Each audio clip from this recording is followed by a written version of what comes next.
Bonjour et bienvenue dans cette deuxième analyse d'œuvre.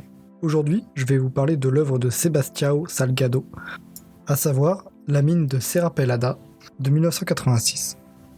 Cette œuvre s'inscrit dans son projet s'intitulant La main de l'homme, un projet qui met en avant les différentes façons de travailler dans le monde, mais pas que. Pour commencer, un peu de contexte. La mine de Serra Pelada est une mine d'or au Brésil, dans l'état du Pará. Elle a été créée dans les années 70 et fut fermée en 1992 car les problèmes techniques affluaient et l'or se faisait de plus en plus rare. À la fin de l'exploitation, la mine fut transformée en réserve historique nationale, interdisant ainsi toute future exploitation.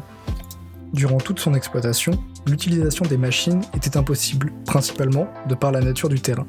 Cette mine était l'une des plus grandes au monde au XXe siècle. Elle accueillait plus de 50 000 travailleurs par jour. Malgré l'effet indéniable de cette photo sur tout spectateur, soulevant nombre de questions que j'aborderai par la suite, telles que les conditions de travail, la servitude plus ou moins volontaire ou encore l'impact écologique d'une telle exploitation, Sebastião Salgado ne prétend pas faire une quelconque revendication écologique ou même humaine. Cette œuvre est pour lui une approche documentaire et neutre du savoir-faire des travailleurs. Lors de la publication de son œuvre, Salgado fut accusé d'exploiter la misère du monde à des fins esthétiques et commerciales, ce qui soulève une question très intéressante, à savoir l'éthique de la photographie. Jusqu'où doit aller un photoreporter dans la réalisation de ces clichés ? Comment différencier un rapport de faits extrêmes dans un but informatif d'un certain commerce de la violence, en jouant sur l'attrait macabre et du sensationnel ? Ces questions sur l'éthique du photoreporter mériteraient une vidéo à elle toute seule. Si cela vous intéresse, faites-le moi savoir et je ferai sûrement un essai dessus. Mais revenons donc à cette photographie. Cette image nous met nez à nez avec des travailleurs très pauvres, marchant dans la boue à la recherche d'or. Cette dichotomie notable entre pauvreté extrême et le symbole même intemporel de la richesse nous pousse à s'interroger sur la relation entre l'homme et le profit. Jusqu'où peut aller la servitude volontaire lorsque l'on doit subvenir à ses besoins ? Le fait qu'autant d'hommes soient dans une situation de pauvreté si désespérée qu'ils n'ont d'autre choix que de se faire exploiter par une multinationale bafouant écologie et droits humains pose également la question du rôle de l'État dans tout ça. Quand doit-il intervenir et sur quel sujet ? Questionnement d'autant plus mis en avant car, dans ce cas-là, c'est une multinationale américaine qui exploite les ressources humaines et naturelles d'un pays en voie de développement, à savoir le Brésil.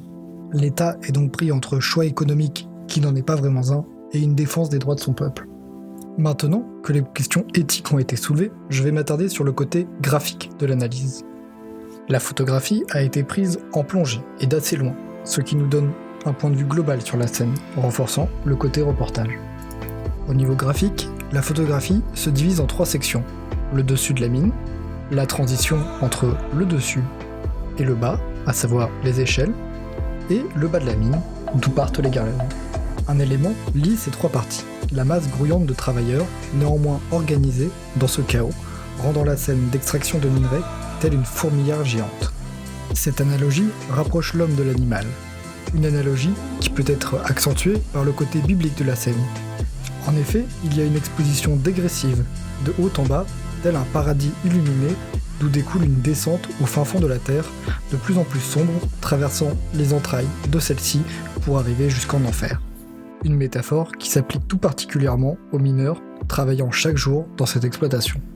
Pour finir, le choix du point de vue d'aussi loin désincarne encore plus l'individu pour laisser place aux travailleurs. Ce ne sont plus des hommes, mais des pièces utiles d'un mécanisme ne servant qu'à apporter une matière première. Voilà, cette analyse est finie, n'hésitez pas à me faire vos retours. J'espère qu'elle vous aura plu, et à la prochaine.